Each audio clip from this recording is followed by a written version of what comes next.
Hello hi friends, అందరికీ నమస్కారం. సింపుల్గా ఈజీగా వంకాయ పప్పు చేసుకునే విధానం.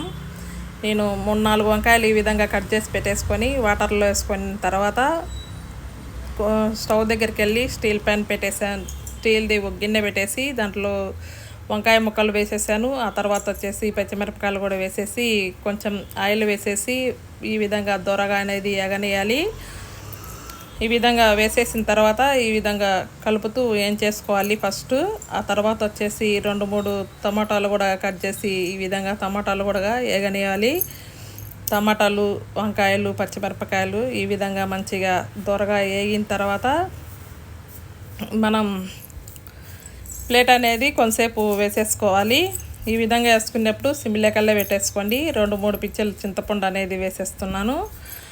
వేసేసిన తర్వాత మనకు ఇంకా కొంచెం మంచిగా వేగాలంటే ఇంకో టేబుల్ స్పూన్ ఆయిల్ అనేది వేసేసుకొని ఈ విధంగా వంకాయ ముక్కలు, పచ్చిమిర్చి ముక్కలు, టమాటాలు ఈ విధంగా మంచిగా వేగిన తర్వాత నానబెట్టిన పల్లీలు అనేది వేసేసుకున్నాను. ఈ విధంగా పల్లీలు కూడా వేసేసుకుంటే కనుక మనం పప్పులో మంచిగా ఉడుకుతాయి. మనం పప్పు రుద్దుకునేటప్పుడు బాగా మెదుగుతాయి. మధ్య మధ్యలో అన్నం తిన్నప్పుడు మంచిగా వచ్చేస్తుంది, కమ్మగా రుచిగా ఉంటుంది. ఆ తర్వాత వచ్చేసి ఒక గ్లాసు వాటర్ అనేది వేసేసుకుంటున్నాను.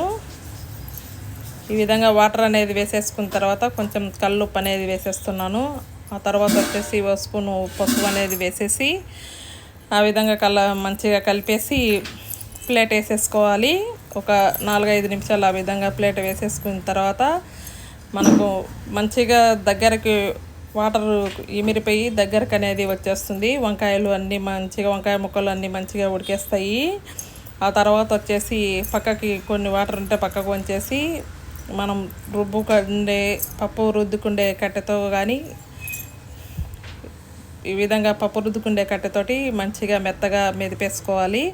ఆ తర్వాత వచ్చేసి స్టవ్ దగ్గరికి వెళ్ళి స్టీల్ది ప్యాన్ పెట్టేసి కొవ్వు సరిపడే ఆయిల్ వేసేసాను. ఆ తర్వాత వచ్చేసి ఆవాలు, జీలకర్ర, ఉల్లిపాయ ముక్కలు, 3-4 ఎండుమిర్చి కూడా ఈ విధంగా ఎంచి వేసేసుకున్నాను.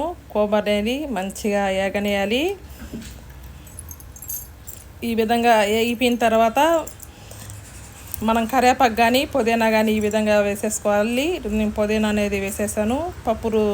వంకాయ పప్పు రుబ్బుకున్నది ఎత్తుకొచ్చి ఈ విధంగా కోపులో వేసేసుకొని మంచిగా కొంతసేపు ఎగరించిన తర్వాత స్టవ్ అనేది బంద్ చేసేస్తే కనుక మనకు వంకాయ పప్పు అనేది రెడీ అయింది.